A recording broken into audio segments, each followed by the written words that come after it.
Hey guys, it's Tiffany with the next chapter with Tiffany. I wanted to jump on here and say thank you again for all of the great feedback and support that I've been getting. It's overwhelming and I can't thank you enough. And of course, I'll say thank you as well from Dr. Becky because this last one seemed to really touch a lot of people. And that being said, I wanted to kind of put out there this part two is a little triggering possibly for some people. I go deep on this one and it's something I don't talk about and some things that happened in my past that I just felt like I had a safe platform and a safe place to be able to speak to Dr. Becky. She's so easy to talk to and it wasn't planned. It just came out. Therefore, I need to put a trigger warning on here for anybody that might have had an incident in your past that something was done against your will. So please just be aware that that subject is talked about fairly extensively on this episode. So I hope that doesn't cause any issues, but it's just one of those things that I'm all about transparency. I'm all about honesty. And that's the one thing that I definitely want to have on this platform is total transparency and honesty. And I believe that it helps to talk about things too. It helps to deal with things, put them in the right perspective. And having somebody like Dr. Becky with her professionalism and all of her knowledge to have her be able to counsel me actually get free therapy on this platform was pretty amazing. So I think you guys will really enjoy this episode. I know I watched it again last night as I was editing and was blown away by the content that we are actually putting out there. So thank you guys so much. And don't forget to like, subscribe, follow on every platform that I have. Please subscribe to my YouTube channel. I plan on growing this thing, and Dr. Becky and I are going to definitely do some more things together, which I'm so excited about. This is part two of our two-part series with Dear Dr. Becky, and I hope you enjoy it. Thank you again.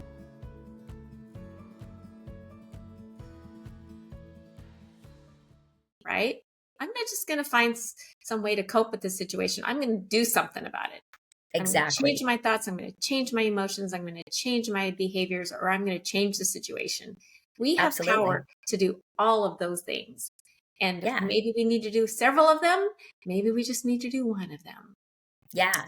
Well, you mentioned the word surviving. And so coping and surviving to me just kind of like are fluid because surviving, you can say survived in past tense has more power than surviving because I survived something and I came out of it and I'm triumphant, right? If I'm surviving, I'm status quo, like, meh.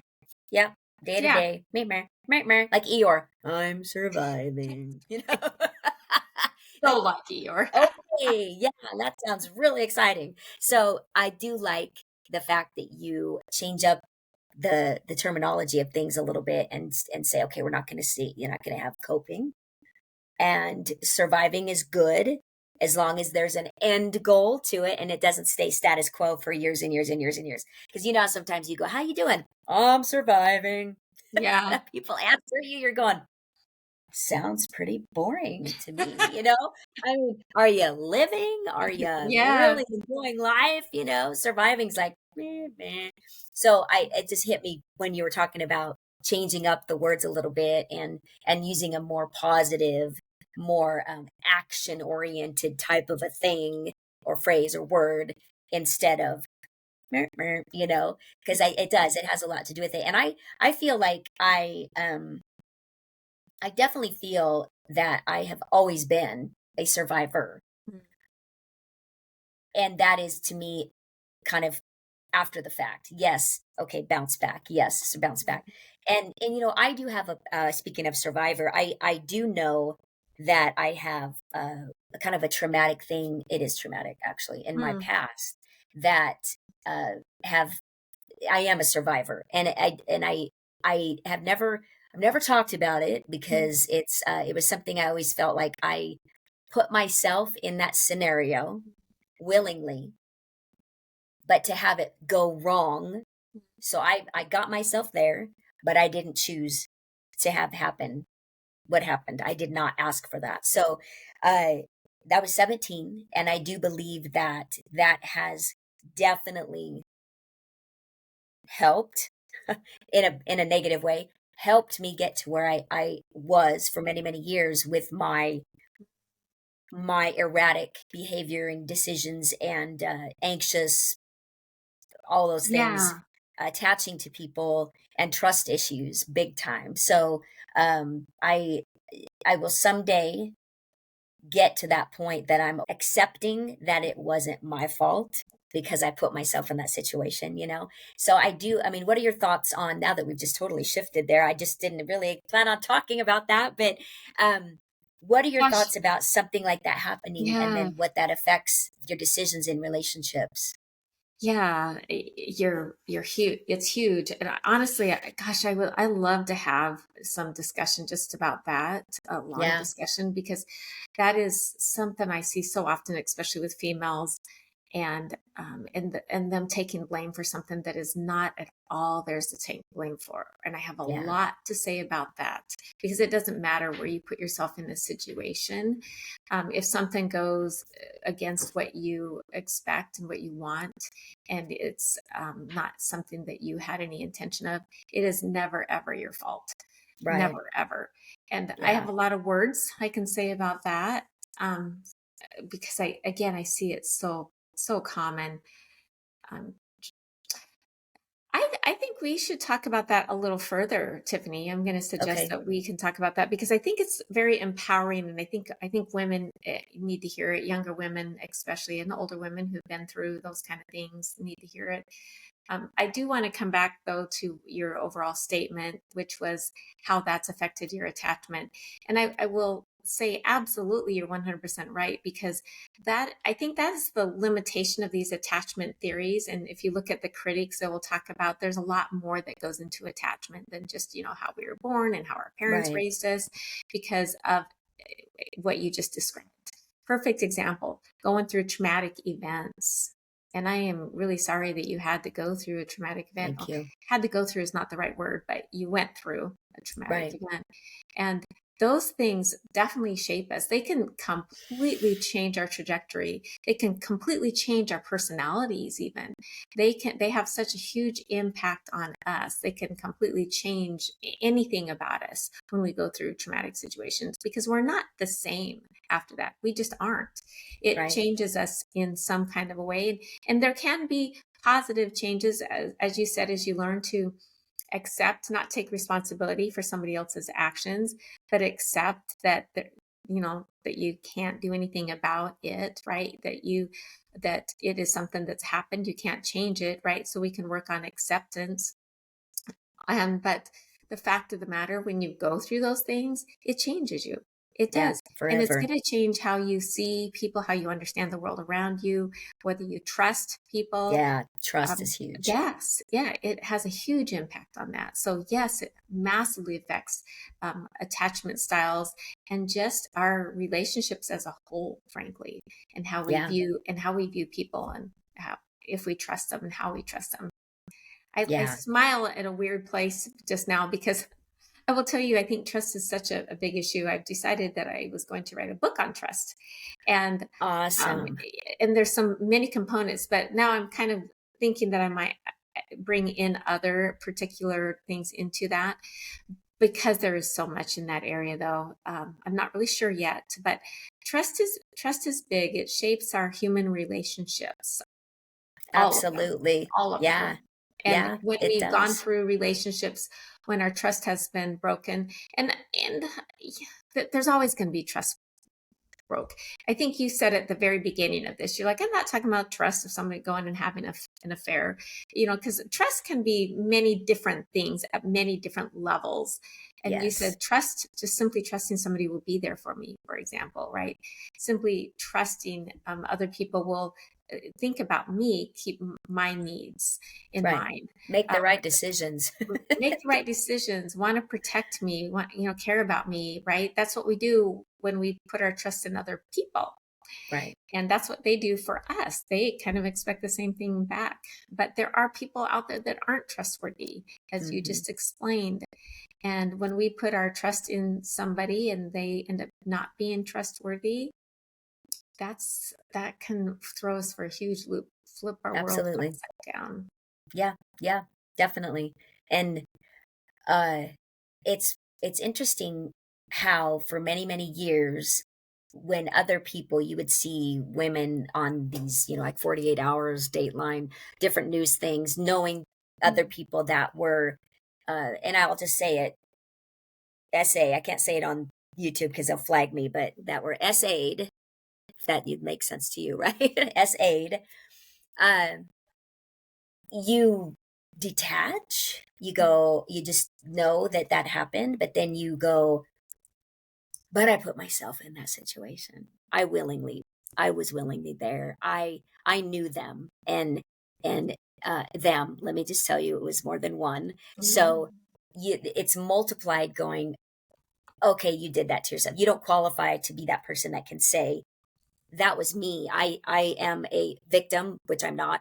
I am a survivor. And what's sad is I continued after the fact to pretend like it didn't happen and have a relationship, as in a Mm. relationship, uh, interacting from time to time with these people Mm. and going, As if what it the was hell? okay. But I was young. And again, you go, oh, I put myself in that situation. It wouldn't have happened if I wasn't there. Obviously, it wouldn't have happened if you weren't there because those people wouldn't have done what they did. So it's funny the dynamics and the dichotomy and the turmoil and the argument you have with yourself Oh, right. over All up here. time. All up here. Yeah. Yeah. And not I maybe there's one or two people that know about it and I really don't care at this point in my life because it's part of my story. And again, if it's a relatable thing for somebody else to be able to maybe talk more about it, even say something to me or want to talk to you about it, that's beautiful. That's what we would want. Because you don't have to pack that crap around your whole life. You don't have to stuff it. You don't have to sit there and let it affect you in a negative way and affect your relationships. I believe in facing it head on. And so the last, for many, many years, I would probably think about it 10 to 12 times a week. That's pretty Mm. much consistent. I'm not kidding. Wow, It that's was a always lot. there, always there, always there, always there. Not breaking me down, not I mean, it was one of those scenarios where I know that there was something given to me, so I couldn't do anything. If I would have been able to do something, I would have, and I couldn't. So uh that that's when you know it wasn't your fault. Hello, those people violated you. Hello. So I had to work through that for a long time, but I just now, for the first time that I'm aware of, actually told my uh, Mm. most current relationship that in the last few months. That was it. Wow. Because of wanting to be transparent and say, this probably is an issue for me when it comes to trust. And that's where I need more from somebody else to help me be in a situation where I feel like I'm protected and that I can trust this person. It's huge for me. And Mhm. so it's crazy how that affects you. Um, yeah, it's like looking at a TV screen and remembering things and going, that Mm. didn't happen. I wasn't Mm. there. That wasn't me. But yeah, it was, it was you. So it's interesting what happens.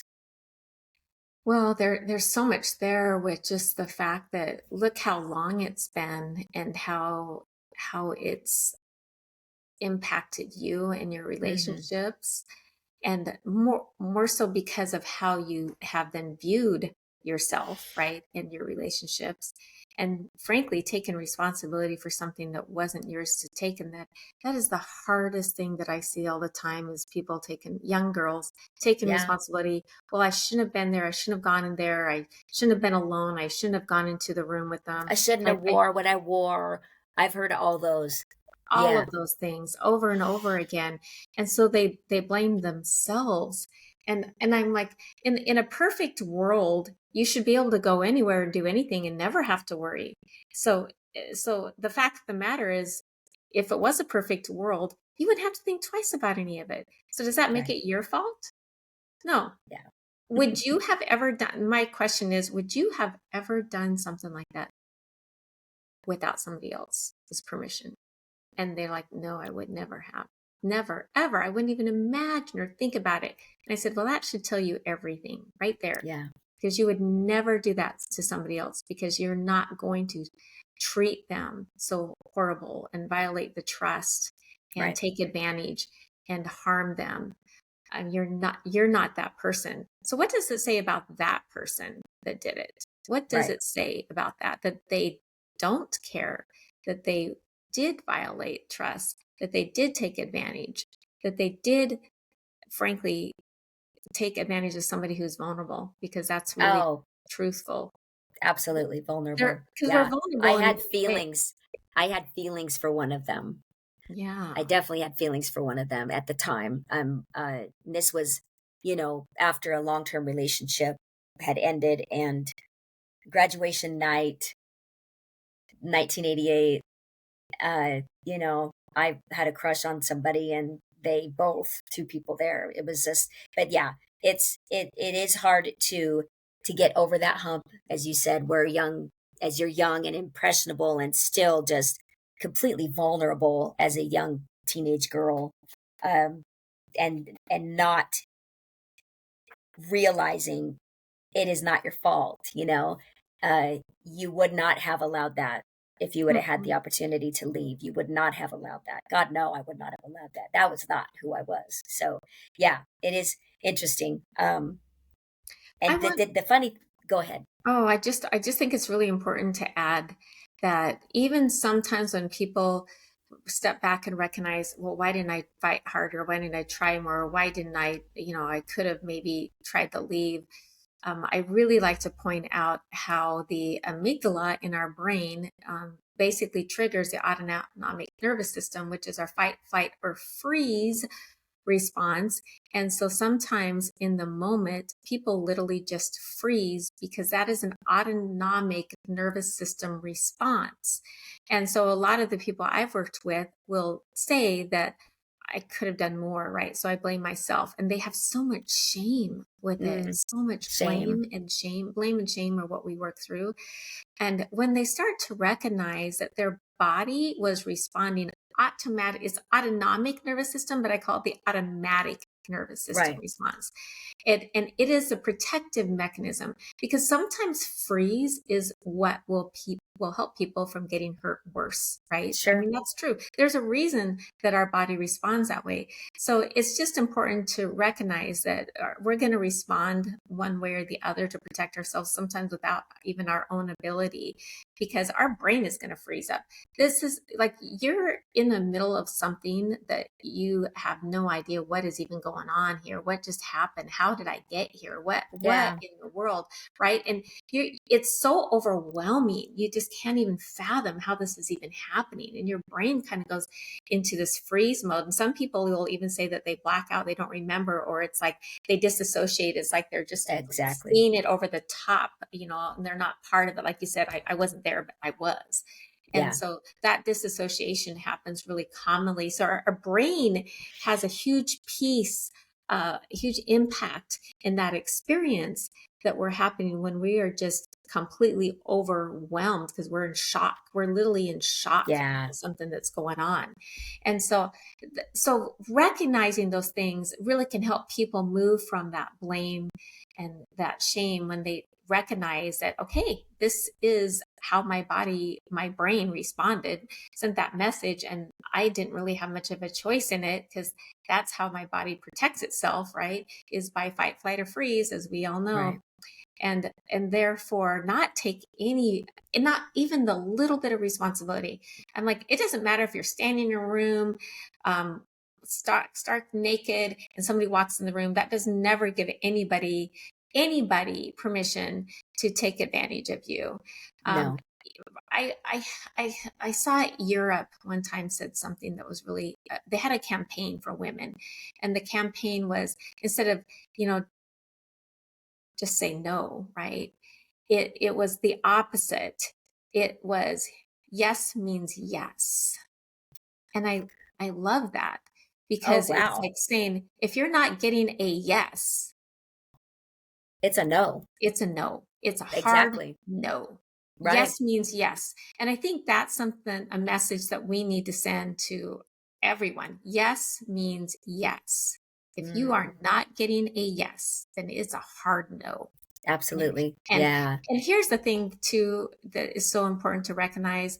Perpetrators, they know exactly what they're doing. They know 100% what they're doing. And I don't care if Right. people say, well, they've been drinking too much or, influence or, they thought that I wanted it, whatever. No, it's the fact of the matter is perpetrators know exactly what they're doing, and they know how to use and manipulate and get people where they want them. And, Right. and that's really a hard thing to recognize. It So I know is. this is a It kind of is. a deep topic, I know. It And is. I'm It so sorry is. that you've gone through this and Thank you. you're still Yeah. processing it now after all Oh, these years. definitely. And I think the reason why I chose to just kind of I didn't plan on talking about this, but it's all about trust with me, with my relationships. And I know that there are reasons why that is part of my foundation is trust. And I know that talking about these things is part of healing, Mhm. and I don't talk about it. I don't want to feel, it's not that I'm afraid of or super ashamed, because obviously shame is part of that, but it's more of a I'm smarter than that, Mhm. I and I don't know if that's relating to shame maybe, but I would rather talk about it, maybe talk with other people about Mhm. something similar they went through, because then it's a mutual healing that could be going on Mhm. there to encourage and support and help somebody walk through that if they also pack that around for 37 years. What was it? What is that? 1988. That's been a long time. Yeah, 37 years. So yeah, but it's important to talk about it, and I appreciate you giving me a safe platform to talk about it. I probably wouldn't have talked about it if I didn't feel safe. Again, and there's trust. So again, and other people are going to listen to this, and people that know me, they're going to go, what the crap? And don't try to figure out who it was. Don't think you know. It's Mhm. not even relevant. It's not at all. So whoever listens, it doesn't matter at But all. they're going to. They are. They are. But But I'm I glad don't. glad you said just put it out there. It's like don't try to figure it out, Yeah, it's right? it's not. It. I had just gotten out of a long-term relationship with an older guy, and he was a saint. And I say that because there were definite, sincere, loving feelings there. That even though it was not the most optimal situation, and I know that, but it was after that. So I don't want anybody to lay the blame falsely on the Yeah. wrong person, I because that's think not the it's person. Not the yeah. person. No, he's still a good person today. So it's not even that person. So doesn't matter. It was done, and I feel it's important to. People say you're so transparent. I get that a lot, and it's like, yes. Well, now I'm completely transparent, and that's okay, because I want it to make a difference for somebody else, and that's what counts for me. And I think Tiffany, I think it will because I'm kind of blown away about how often this happens in our society. In our society, I will tell you, I was teaching a sociology class at Treasure Valley Community College. I taught some psychology and social work classes there, and I just happened to fill in for somebody at sociology. And so we were talking about different countries. And so I decided to pull up, we're talking about violence in different countries, and in particular, violence against women. Mm. And when I pulled up some of the data, I was pretty shocked because, I'm thinking of all these countries at the time, like, Afghanistan, for example, and Iran, and et cetera, that women really don't have any rights and didn't have any rights at that time. And thinking about how oftentimes they suffer the abuse of others. And the United States was listed in one of the top, I can't remember exactly, it was one of the top 5 or 10 countries with violence against women.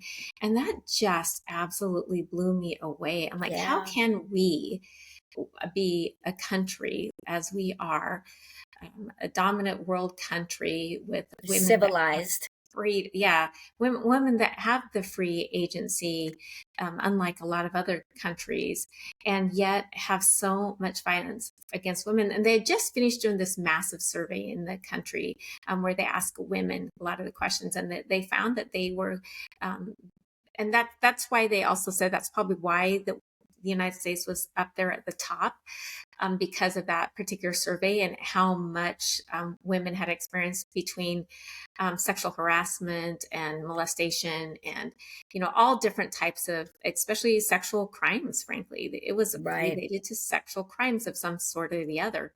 Right. But I don't think it's improved a lot. And there's even a group of people right now that are being very hostile against women. And um, yeah, I'm trying to think of exactly what they call themselves. But anyway, and so Sick. it's really, really sad. And it's really unfortunate that it's that we live in a country that I love, that is amazing and wonderful, and yet people don't feel safe. They have to that a young girl has to worry if I should be alone with this person or not. That's my uncle, my dad, my friend, my boyfriend, right?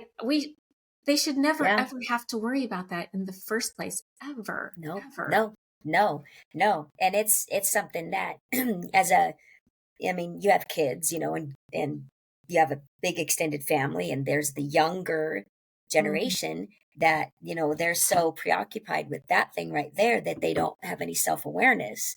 And that is such an easy target because, I'm always I'm always looking around. I'm always self-aware, but we were raised in a different era where we we didn't have to worry about it as much, but Mhm. then, we were more self-aware because we didn't have all the distractions.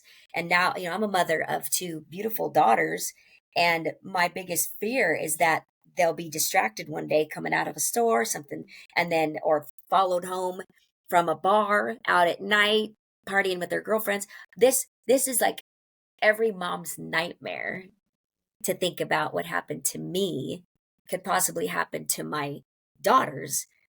But they are more self-aware than most. They both have weapons of whatever sorts, and I have pounded into their head of, do not ever just get in your car, shut the door, and get on your phone. You get in the car, lock the doors.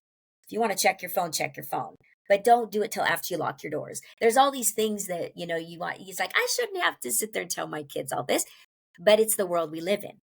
It's Mhm. the world we live in. It's being self-aware all the time. And it is a shame that as mental health declines and erratic, crazy behavior is on the incline, and so much anger and it's just mental health issues. I don't know what you want to chalk it up to. There's so much more brazen behavior out there in this world now that it's easy to assume that you're going to hear about something happening targeting a woman every single day because they're vulnerable, they're the weaker species, and it's an easy target, and it just breaks my heart. So yeah, I would die if I could honestly say I would murder somebody if somebody messed with one of my kids. I'm just telling you right now.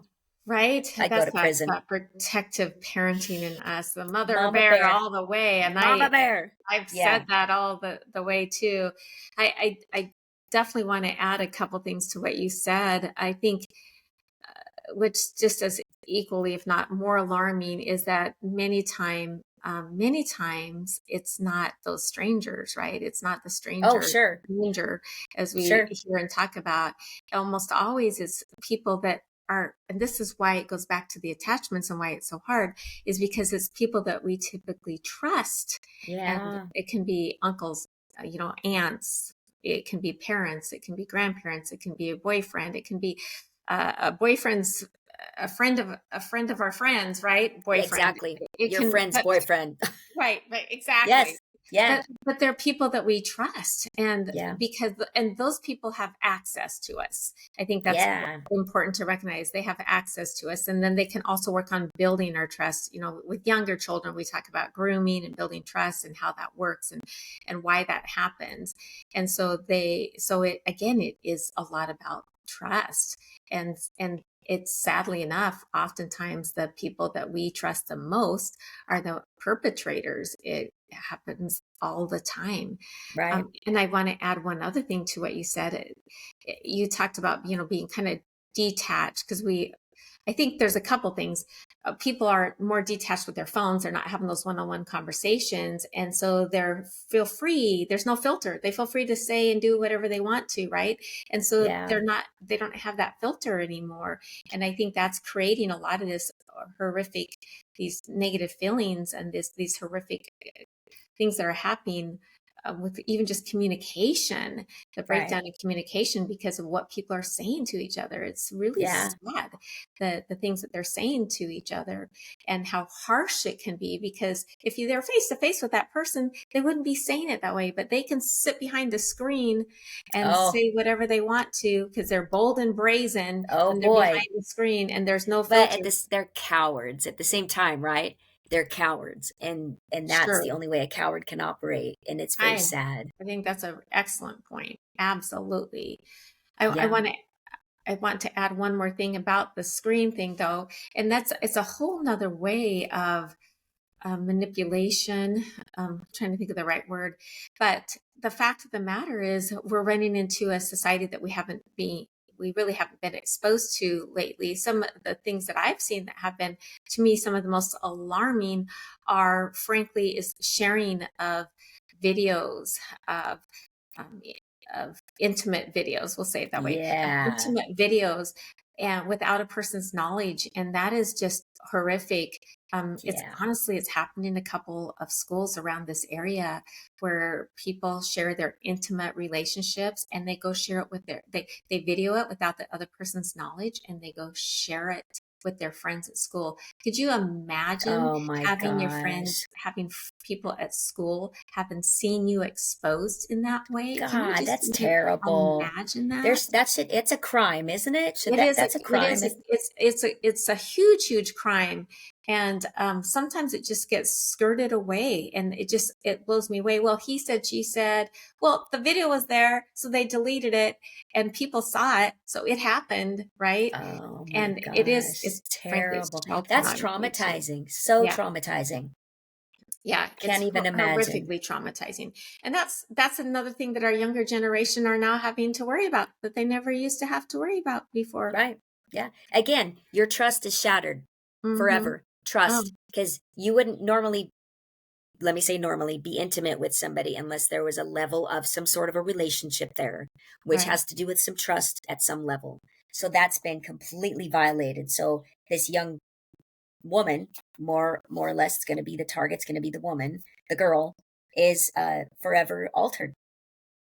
It's just the way it is. And when they're young and they don't understand and fully get what that person has done, because like, well, I love them and people take pictures, right? They normalize it.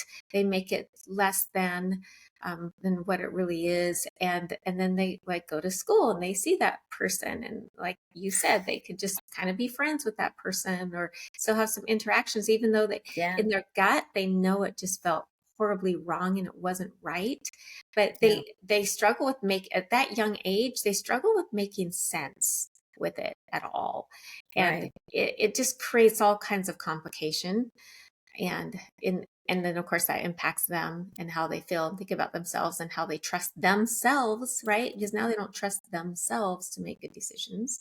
Right. Yeah, and that's not always the case. Sometimes it leads to more of those same kind of decisions, frankly, because it's already happened. So what else could happen that's worse, right? I mean, Right. Right.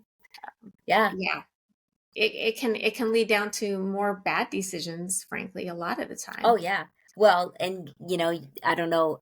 I kind of flip flopped a little when I threw that story in about my experience.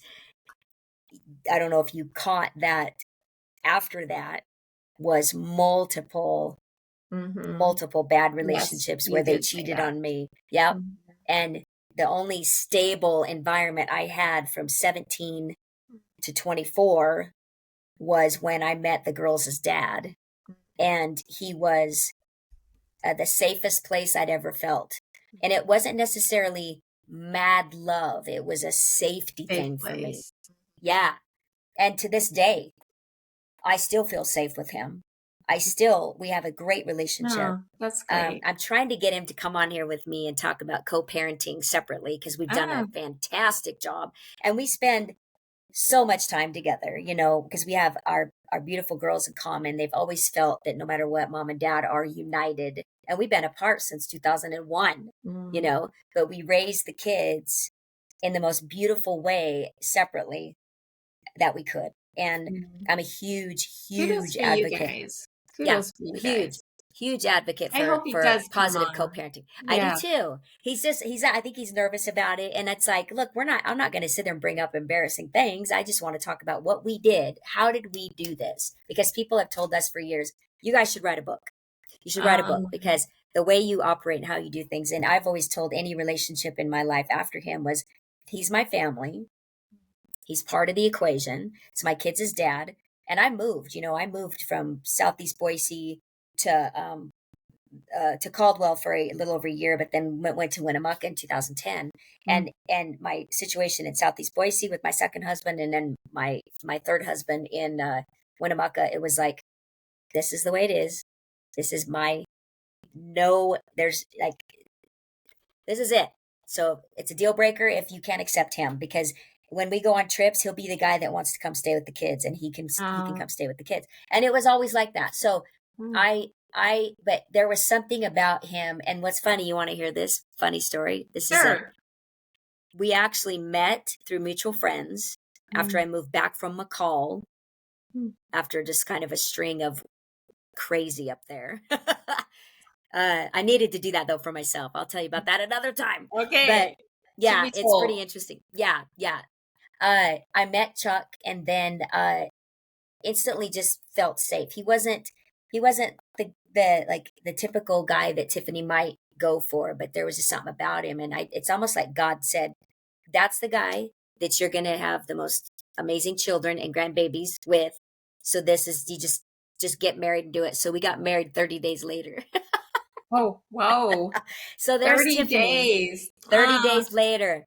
Yep. Wow. And we had a great time. We did. We had a great time. We traveled a lot. We had two beautiful kids. He was a great dad. He didn't have the best childhood and not a good dad figure at all in his life. So he wanted to be different and do different. And he is. And he's a great guy. So, but it just ended up where you're like, I need passion. I need like I need that connection I wasn't getting because we were so close, but not like lovers close, not like fluid partners, like madly in love with you partners. So it was, it had to end, but we had two beautiful, amazing girls, and that was God's plan. So, but yeah, that's our story. That's why I want Um, him to come on here with me, because we're going to tell our story, and all the good and some of the ugly, but there's very little ugly. You got to have your bumps of over the course. years. So, but yeah, I believe that he was the he was the first man in my life where I actually felt safe and Mm, trusted him. And we're still really close. So there's something to that, you know. He's super smart, super deep, and we can have these crazy deep conversations and have a true love for each other, because we have these beautiful children and we have that in common. So mm. I love it. And I want to tell, I'm going to bug him again. I'll bug him again and say, all right, You Dr. should Becky do it. says, you got to get That's on here with right. me. That's Yes. Is right. this Just use via? me. I'm good with that. Exactly. Anyway, I got off on that a little bit, but Oh, um, I love that example though. And you're right. That's really needed because there's so much, frankly, damage that happens when parents split and they don't co-parent in the healthy way. And that again has a lot to do with attachment, right? yeah, And we see kids getting thrown in the middle of it all the time, and it's really unfortunate. It causes lots of harm to children, and so when you can co-parent in a healthy way, you can really help your children so yeah, much. As a yeah, matter of fact, we saw the trend going from there was a trend in the 50s and 60s, families just stayed together no matter what. And right. then we saw slowly divorce trends start to go up, and they hit, I think their peak was clear back in the 80s. Oh, don't quote me on this because it's been a while since I looked this up. So do Yeah. not quote me on this. I Okay. can't Okay. remember. So it might have been more like the 90s as I think about it, more like the 90s when divorce were really high. And then it's like the next generation came along and they said, wait a second, that was ugly. That was awful. And so we're going to try really hard hard to work on staying together in relationships. Right. And then the divorce rate started going down because of that. Now Yeah. what I'm seeing is more of a delay on getting married. Like, let's figure Yeah. out if Yes. things are going to work, or let's take some time. We don't have to get married when we're 19, 20, 21 years of age, right? And so we're seeing this Yeah. generation taking a little more time before they get married, and maybe because they're trying to be more committed. I don't know. I'm just seeing what I observe, frankly. Right. Um, Yeah. but but all of those issues wouldn't have such an impact, with it, if people just co-parented in a great way. Because frankly, I know. kids are resilient, especially younger ones. They're very resilient, and Yes. if you can continue to provide them the homes, even two homes, right, that are very positive and healthy homes, then they can thrive in that, and Yeah. especially with parents that are working together, even if they're not in a long-term relationship. I always say when you have children, you're always in a long-term relationship. That Yeah. That never is definitely. changes. Yep, yep. And that's what's funny is over my life of, failed relationships or whatever, um, my kids were always the constant. Mm, And some of the best times I ever had through that kind of chaotic transitional phase of my life was when I was a single parent. And I just, there were times that I thought, man, why would you even want to get back in another relationship? Because this has been so great and we knew who we could count on, and there mm, wasn't that extra person in there that could kind of mess up my flow, my attention, mm. all of that. And it does. I never had to deal with that. My parents, they've been together since the dawn of time, and never had to deal with moving, uh you know starting over, step parenting, step Mm, siblings. I put my kids through some stuff that if you want to say regret, I know there's always good that comes out of everything, but as a sure, parent, I feel like I have the right to say, yeah, I kind of wish that I wouldn't have done that. But again, they know now after we've talked about it and stuff that, there's good that comes out of all sure. of this adversity and the ups and downs Right. and the moves. And, they graduated from Winnemucca. That's where Mm, my kids graduated from. Now, okay. they each of them have little nuggets that they took from it, but Sid more, my youngest more than the oldest, Mm, because she moved. I say I moved them at such a mm, pivotal time for her 'cause she was a freshman in high school uh, and somewhat of a wallflower. So that was like, it's hard from a mother who is very out there, very not shy, very, I can mm. conversate with anybody. I can talk to anybody. I can Really? adapt to any situation. You? Yeah. Really? I would have never Huh? known I thought you were a wallflower. Yeah, totally. Yeah. Well, here I that. have a daughter, the oldest, that is a Mm, bit of a wallflower and very kind of reserved and shy and has some anxiety issues. And it's like, mm, boy, did I put her to the test. And I feel bad about that sometimes. But, again, she wouldn't be who she is today if it weren't for those things. And I have to kind of remind myself of that sometimes. And I think that she feels the same way too. But there were times I think that there was some resentment there, rightfully so. Rightfully so. But if we can work through it, then that's all I care about. And Sid did better because Sid's more like me. mm, She's more out there. She's a cosmetologist. She works on people, and she has really great conversations with people for hours at a time, doing hair and doing all that stuff and mm, doing weddings and makeup, hair and weddings and stuff. She builds these great conversations with people. So they're very different in a lot of ways. And I think they both took certain nuggets away from the crazy ups and downs their mother took them on. Good God. mother. Yeah. Mother. Yeah. But I just pray that, that it does serve them well. Mm, And they use it. That's what I say. Use it. mm, Use it. Use it. Because I've used everything that I've gained, learned, suffered through, went through, whatever. I'm using it. I'm using it. It's fuel to the fire for me. And mm, I just hope that it is for them too. And I know they have a great relationship with their dad, mm, super close with their dad.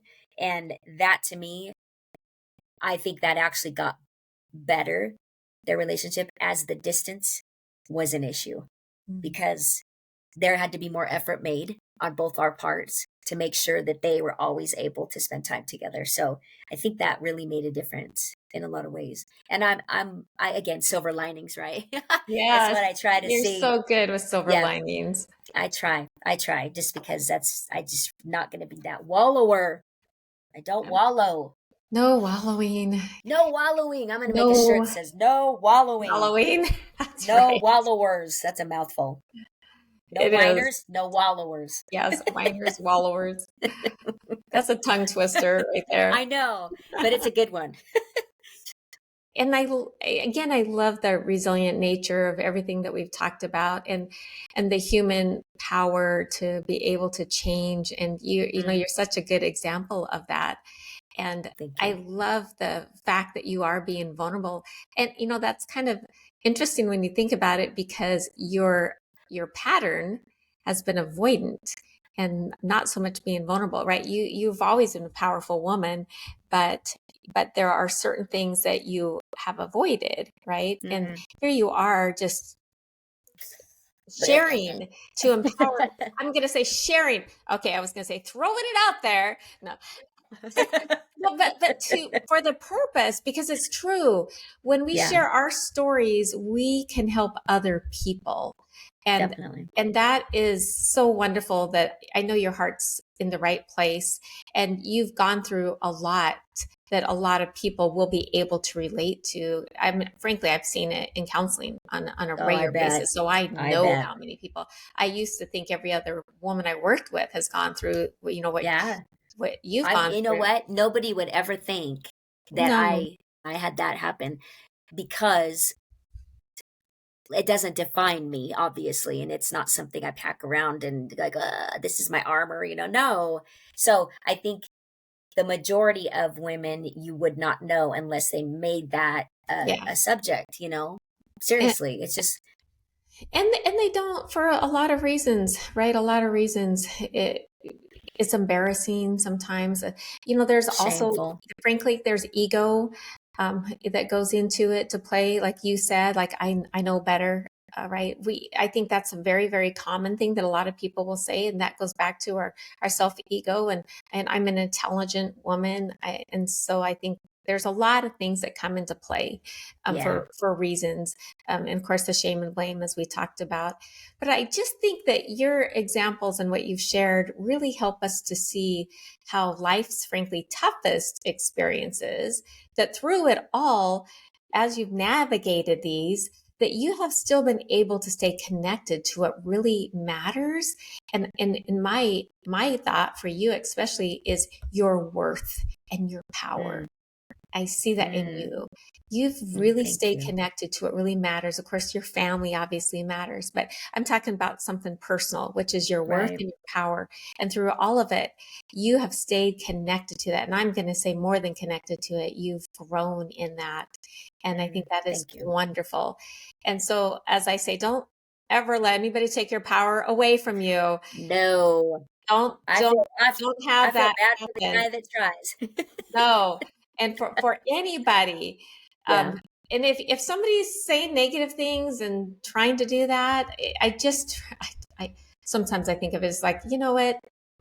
I don't have to tune into that. It's kind of like a weak signal with our Wi-Fi, right? Yeah. Yeah. That's good. Been there. I don't have to tune into that. Yeah. Yeah. It's true Um, though, because it's funny that's what right. we allow to get in Yes. there and start rattling around. And it's easy because we're human.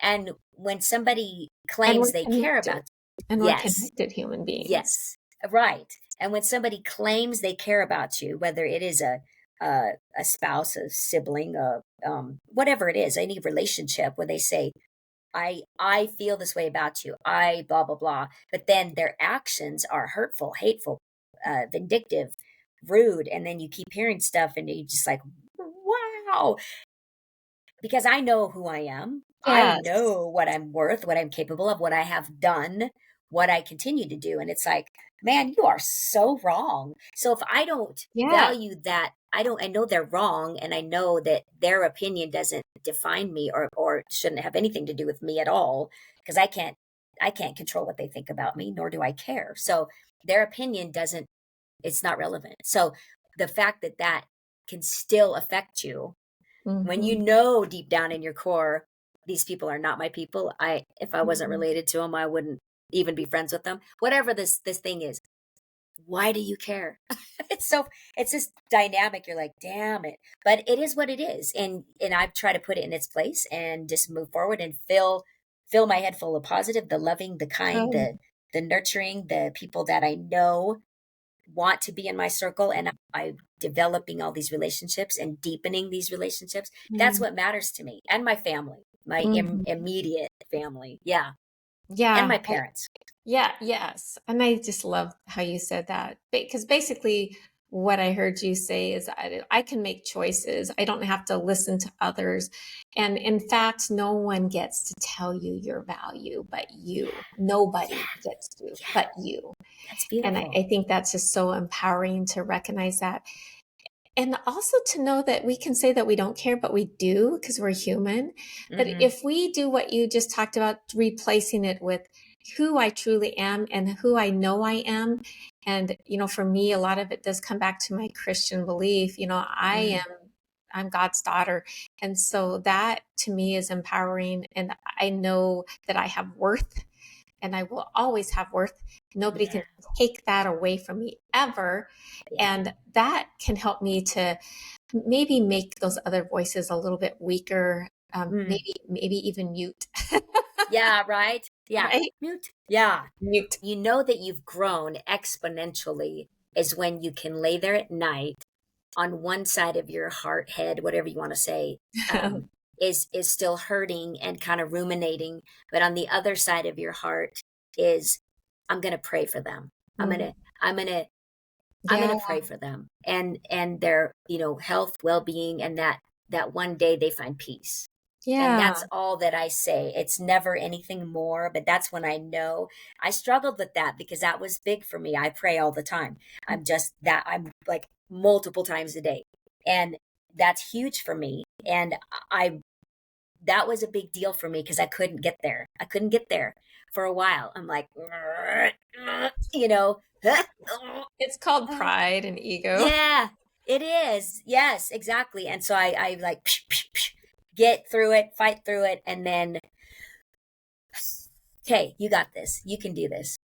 And it's incredible because when we let go of that pride and our ego and we're able to pray for somebody who has wronged us, right? As we see it, right? Maybe Mm-hmm. we wronged them and we're not even seeing that. But if when we're able to do that, it's interesting.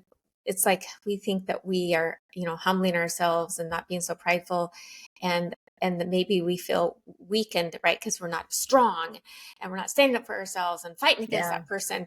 But it actually has the opposite effect. It is so empowering because we don't realize this because we now have taken control over ourselves 100%. Mm-hmm. And we Yeah. are no longer letting people get to us. When we let other people get to us, we're giving them our power, right? And Right. so by being able to pray for them, pray for those who have hurt me, who have wronged me, we are so empowered and we have control. And that is Mm-hmm. amazing to It feel is. that. And I love how you said, then I know that I've experienced growth because Oh, that's a huge step it to is. me. Many people cannot do that. Oh, well, some people might say you need to forgive and blah, blah, blah. And I have mixed emotions about forgiveness. I would rather pray for somebody than say the so-called I forgave them. That means that I did it and it's done Mm, to me. That is not the process, in my opinion. It is an ongoing thing. And I think that forgiveness requires, and this is my opinion, okay? Forgiveness, yes, is for me, absolutely. But when somebody took away my trust and my ability to function and feel safe in this world, this is Dr. Ramani, by the way, that I learned this from. mm, They took away the safety that she felt in this world and the trust that she had. I do not forgive. That's what she said. You need to look at that clip. It's Lewis House and Mm-hmm. Dr. Ramani talking about forgiveness. It impacted me so much because I couldn't get there. I could pray. That was a huge step for me. I got there. And I thought that was way more important than just me saying to myself, oh, I forgive them. I don't need to tell other people, I forgive this person, because that's nobody's business. But that to me was too big of a hurdle because it did disrupt my life. And for somebody that is so easy to disrupt my life, I don't care about what people think I should do. I would rather pray for them and their safety and peace and growth as a person and being touched in some way eventually by God rather than say I forgive them. I think it actually holds more water to do that, in my opinion. Yeah. I think that's very insightful. You actually have caused me to pause and think about a few things. I just want to say Yeah. that. Yeah. And Good. one thing I think you're right. We recognize that forgiveness, I think, is oftentimes portrayed as a magical fix, right? Right. And I know the Bible talks a lot about forgiveness, and it's really not for the other person, it's for ourselves. And from a Christian standpoint, I truly believe in judgment, and people will be judged according to their works. And so but it's not up to me to be the judge, is how Right. I see it. It's not Yeah. up to me to be that. And so that's why, but if you looked at what forgiveness is, and you can almost say it's what came to my mind as you were telling me, talking about this, is that forgiveness is a word to get away the hurt, and it's a process of helping us to transform. And it can be really a very powerful tool for healing. But for some people I've worked with have said forgiveness, I can't do that. And so we've worked on things like, I typically will go to acceptance with those individuals, because Yeah. we can say things like, I can accept things I can't change, I can't control, like, that have happened in the past, or that there are wicked people in life that take advantage of, other people, right? Whatever that it's called radical acceptance term. Yes. Yes. That is very part of mindfulness and frankly Buddhism too. But so I work with people on that. But I think if you look at the purpose of forgiveness, it's about freeing yourself, not the other person. So what you just did is you described a very powerful tool called prayer to free yourself. So to me, it's doing the exact same thing, but in just a different way. And I kind of want to say, in even a more powerful way, a much more That's how powerful way, because you're not just saying I forgive, but you're seeking change from the Lord, change for that other person, to protect that other person from hurting other people, maybe, or whatever yeah. the case may be, right? Or from doing more damage, or maybe they're miserable in their own self, so you're actually seeking them to be happier, whatever the case, right? There's a million Right. different levels of forgiveness and Yeah. situations. So I think praying for something is, like, frankly, beyond just saying I It's forgive. the ultimate. Right. It's the It ultimate. is like the It's ultimate. above forgiveness. It Because I just don't see it as my job or my necessity for me to do that. I just don't. Yeah. Yeah. Yeah. Yeah, I want to say you did forgive, and you bumped it up a notch. That's how I see it, Yeah. frankly, Well, Tiffany. and that's okay. That just saying the word I forgive, to me, Mm-hmm. that's an ongoing daily thing. Mm-hmm. For people that could say I forgive and they shut that door and it's done and let's move on. No, Mm, and frankly, usually it's a progressive step. So I agree with you. yeah. And the people I worked with, it's usually progressive. And the other thing is, I like to point out that forgiveness is not something that means that what happened was okay. Right. And You don't oftentimes, condone it. yeah, people oftentimes think that that forgiving means that person is not held accountable anymore, Right. and they're not responsible. And I really try to help clarify that is, in fact, they are just as responsible. They are just as accountable, and they need to seek their own forgiveness for what they've done, right? They need to take those steps. And if they're not willing, then they are going to suffer the consequences of that. And that Right. consequences could be day to day in their actions with other people, right? Because they're not willing to take ownership and make the changes they need to. And Right. it could be long-term consequences. So whatever, forgiveness doesn't take it away. It absolutely doesn't mean what they did was okay. Acceptance Right. doesn't mean that what a person did was okay. And that is so important. When I've worked with people through that process, they've come to understand it. It doesn't mean that what happened was okay, because it's not. You know, Right. I can do Right. something wrong and I can go ask the person for forgiveness, and they can say, okay, I forgive you. But it doesn't mean what I did was okay, ever, ever. Right. Oh no, No, exactly. it's Yeah. not okay. And for That's why I had to ask for forgiveness, because it wasn't okay what I yeah. did. It And wasn't it's, okay. if somebody asked me for forgiveness, that would be a totally different thing. And Sure. I would have to Because they're really taking think hard about that. responsibility, Yeah, right? it's And they're it's definitely taking about, ownership, and and saying they're thinking I about their actions and what they did to you. exactly what I did Yeah. was wrong, what I said was wrong, whatever it was. Right, And whatever. that's different. But yeah, it's just, it's a mixed bag for me. And I do know, because of all this stuff I've been doing, that when you lay forgiveness down at Mhm. somebody's feet, so to speak, you are unburdening yourself of that. And I Mhm. get that. But my way of unburdening myself is to lift them up in prayer instead. Mhm. And yeah, the other is kind of irrelevant for me as a person. Not saying that that's, I never try to tell anybody else what to do. This is where I got through this for me. And I thought that was the healthiest thing I could have done for myself, because prayer means a lot to me. And if I'm going to pray for somebody, then that's a big deal. That's a Mm. big deal. Yeah. That's how significant it is. And yeah, it does so much more. It provides comfort and strength and peace, right? I think Right. it, forgiveness can help with that, but prayer is exponential, Right. because we're seeking it from the Lord, who's Hmm. providing that comfort and that strength and that peace, Right. and maybe softening the heart of the person that has offended us, right? That's That's what what we I always was going to hope. say. That all my prayer with that, with everything that's happened and these people involved, is softening of the heart, softening of the heart, And softening of the heart. And it's really true. It is a softening of the heart. I had a situation where somebody had done something wrong and it wasn't acceptable. And, and I felt like I just kind of moved forward.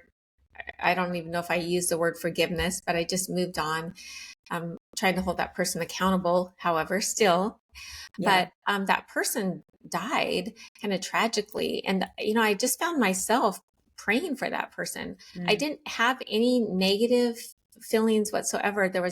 And I think that's a reason for prayer. The reason for forgiveness is because we harbor these horrible negative feelings and thoughts, and they fester in us, and Yes. they can create even physical health issues when we're Absolutely. that way. We can have all kinds of health issues, emotional, mental health, when we harbor anger and resentment. And so Yes. whatever we can do to get rid of that anger and resentment and heal ourselves. And I found myself just really, I was kind of shocked. And like, I didn't have a single bit of feeling of hurt or resentment. And I just prayed for the person. I just prayed for the person's soul. And Right. it was a strange thing to find myself doing that. And that Mm. was how I responded, right? So how many times people will say, well, they get what's coming from them, or Karma. I hope Karma. they're in Karma. hell, or whatever, Oh, right? I'm yeah. like, this really super the Yeah. hostility that, and you can imagine that tortures the body and the Absolutely. Yeah. mind, both the body and the mind. I Yeah. mean, people get ulcers and they get stressed, and they can, Absolutely. and even illnesses can fester, like cancer can get worse when we're not positive, when we harbor, right? There's all kinds of research that show that people who are positive actually do better when they're going through treatment for cancer. It's pretty Absolutely. powerful. Yeah, Powerful. because all the chemical and hormonal reactions going on in our body, it absolutely it's Yeah. that's why I have a hard time when people are always ruminating and negativity and always bitching and moaning and just Mm. anger and da, and it's like, hey, what is going on? There are so many good things in this world, and just don't let something so ridiculous affect your whole day. It's Right? just, yeah. It's And like I road don't like rage that. or whatever. Oh, Get mad about exactly. everything. You just want to go, um, like, take some deep breaths, Yeah. Like, you enjoy don't even know that guy. Who and cares what yeah, he right. does? You'll never see him again. And they Who don't even cares? probably know what they did. And how many times have Well, you done that to people, right? I mean, really. exactly. Yeah. And they don't give you a second thought. Why are Yeah. you wasting your time, energy, and the Again, brain space? right? The energy that It is is. It's all the about energy energy. that goes into the negative emotions and the negative Yes. thoughts. What we could do with that energy Oh, is incredible. we Let's could power up a woo, small town. right? Oh, I more than a know. small I town. We could I power up know. the world with that I energy. know. If we all were on the same wavelength, I know. And Yes. it's, you and I've talked about energy before, Yeah. and how you have this positive, loving energy, and I have a positive energy, and it's all about gravitating towards those people Mhm. that give you that same thing. And it's almost like there's an invisible line of Christmas lights that go between you and these people that you find, and you're going, hey, reading your energy. Love it. I love that's where I'm at. And so, Mhm. again, learning what I've learned in the last couple plus years, I have Mhm. really, really, really zoned in on energy, positive, loving energy. I'm all about it. And it's funny how, like I had mentioned many times, and I'll continue to mention it, everything happens for a reason. Mhm. And the complete shift in the family life and all that around Mhm. here has really shown me Mhm. that I can choose the Mhm. people I want in my life. I Mhm. choose them. I don't have to be tethered to them just because there's a bloodline Mhm. doesn't mean anything to me anymore. It Mhm. really doesn't. I choose to have you in Right. my life because you bring the loving, positive energy. And if there's anything other than that, I don't want it. Mhm. I can choose that now. Yes, And it's if they wonderful. chose to yeah, if they chose to cut that line between us, thank you.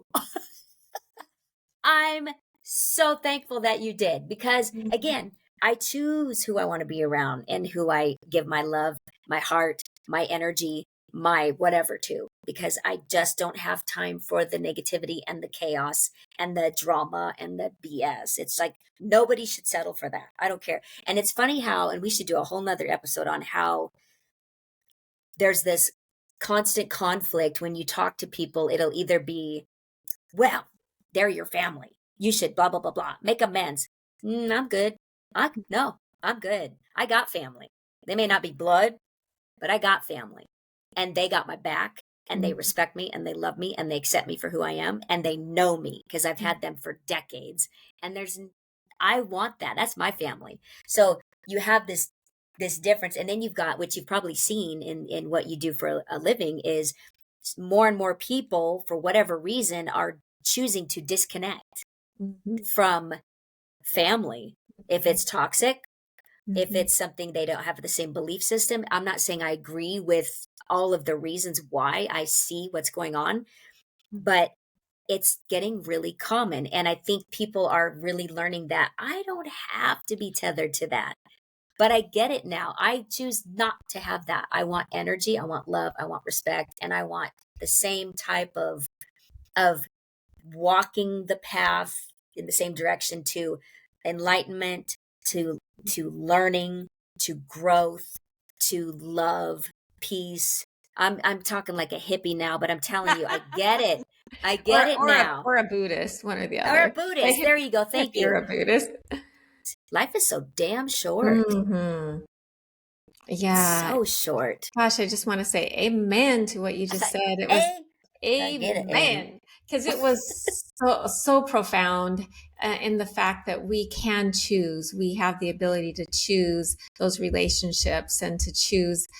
I want to add something though to it. I think it's important to recognize a lot of times the reason they families want to try to like heal, make peace with your family, right? Because it's healing, right? We don't want to have those negative feelings that Right. people harbor. And so that's a huge part of it. But here's the thing, Tiffany, you have to recognize that maybe everybody doesn't, is how much effort that you have put into your family and how much effort you have put into any relationship, right? You put so much effort into it. And so I think there are some people who don't put effort in. When it Yeah, gets tough, they just walk away. So that's there. That's a difference, right? There's different scenarios. So we want to make sure and send the right message.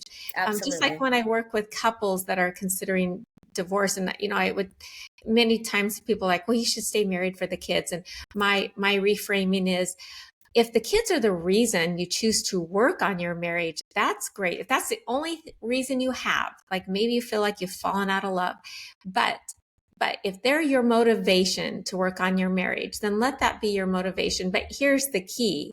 You're working on it to get to a better place, right? Hmm. And that's the key. It has Yeah, to be, because nobody wants anybody to stay in a horrible, awful relationship for a long time. And so the whole goal is to work on it to get to a better place. Well, and if you can't get to a better place with your family, no matter how much work you've done, or a friend, right? I see it just as common with friend relationships or a spouse relationship, whatever relationship, then that is when it's time to say, I have the choice. I'm going to choose.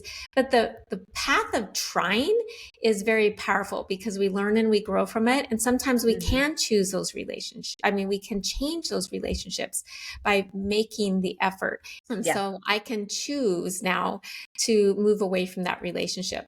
And you're right. We're seeing a lot of the younger generation doing that a lot more. My only concern is let maybe put a little effort in, because sometimes when you're young you don't always understand things from a different perspective, right? You're right, only limited to your own knowledge. So maybe reach out again, give it an effort. Doesn't mean you should right. stay in the relationship, but if it gives you an opportunity to heal and potentially have a great relationship that you never knew you could, that's a Right, wonderful thing. But the nice thing is you're not committed forever. I mean, right. you never. It's about life is about our own personal journey, and we can make it Yes, what we want, and we can choose who we want to have on that journey with us all the definitely. way.